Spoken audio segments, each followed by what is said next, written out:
Assalamualaikum warahmatullahi wabarakatuh. Hello students, my name is Iswati. I'm teaching elementary business English for the first semester students of Management study program. Welcome to today's lesson on socializing in the business world.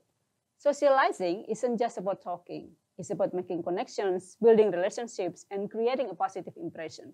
But sometimes professionals can make mistakes, especially when it comes to small talk. Today, we'll explore some of the most common small talk mistakes that can ruin a conversation. Whether you are networking at a conference, chatting with colleagues in the break room, or meeting a client for the first time, recognizing small talk mistakes are essential.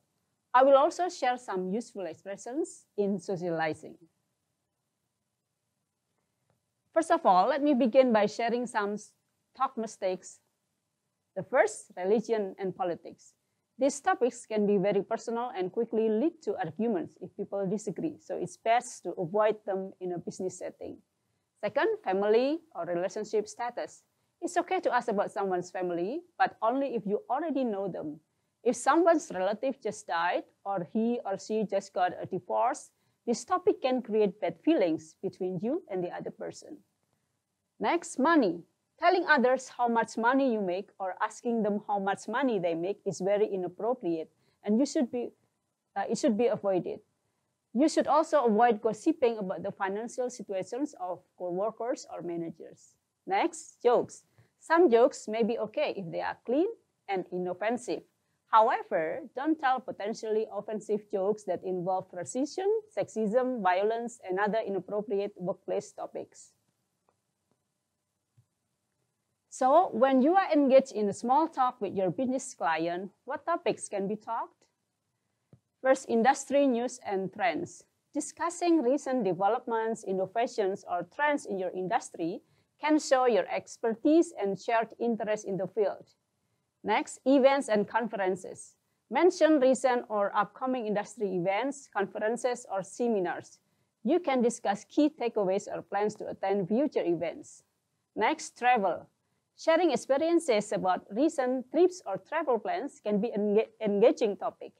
It's a neutral subject that can also reveal common interests.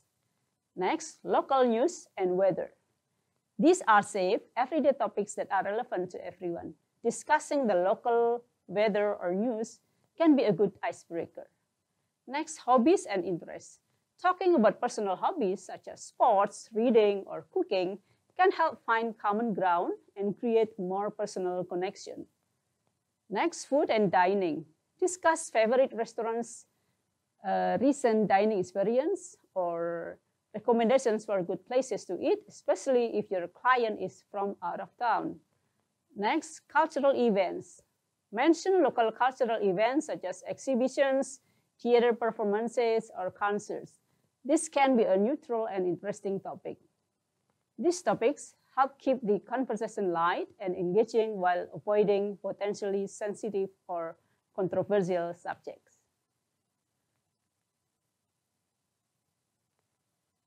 Now, let's see an example of a conversation between two business partners, Sarah and John, and how they are engaged in a friendly yet professional small talk.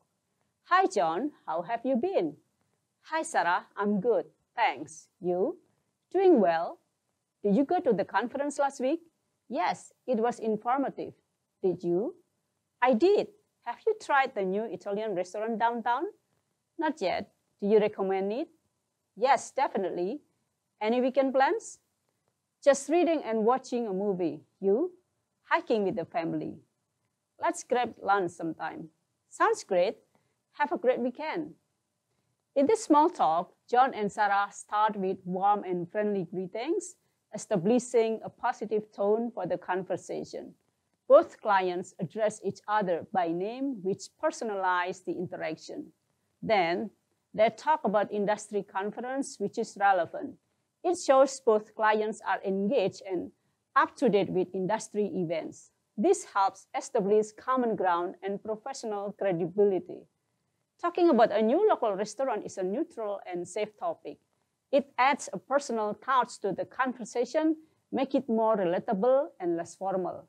Sharing weekend plans helps humanize the clients, showing they have interest outside of work. It builds rapport and can lead to discovering shared interests, which can strengthen the business relationship. Finally, suggesting a lunch meeting indicates a desire to continue building the relationship. It's a friendly way to propose a more in-depth discussion in the future. Now, I'd like to highlight the language expressions in the dialogue. First is greeting. The small talk begins with a friendly greeting expressing well wishes, as in, "Hi John, how have you been?" And how to respond politely by saying, "Hi Sarah, I'm good, thanks. You?" Then the next language expression is discussing current events by asking about attendance. "Did you go to the conference last week?" Confirming participation, such as in, "Yes, it was informative." And reciprocal inquiry, in which the question is being asked in written by saying, "Did you?" When talking about local dining, we can give recommendation by asking, "Have you tried the new Italian restaurant downtown?" On the other hand, when seeking advice, we can ask, "Do you recommend it?" and followed with affirmative response of, "Yes, definitely." Now, what about sharing weekend plans? We can inquire by saying, "Any weekend plans?" Sharing activities by saying, "Just reading and watching a movie," and sharing personal plans, "Hiking with the family."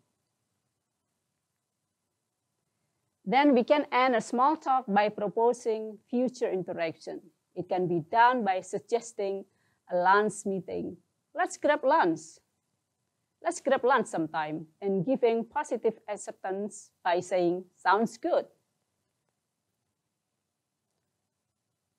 Today, we have learned about small talk mistakes on topics that shouldn't be discussed when engaged in a small talk with a business partner.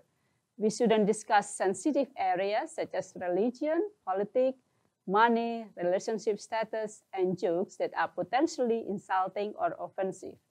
Suggested topic may include talking about travel, current events, weather, and other friendly topics. We have also learned about some useful expressions in making small talks. I hope this video is useful for you in learning about socializing in business context. Thanks for your attention. Have a nice day. Assalamualaikum warahmatullahi wabarakatuh.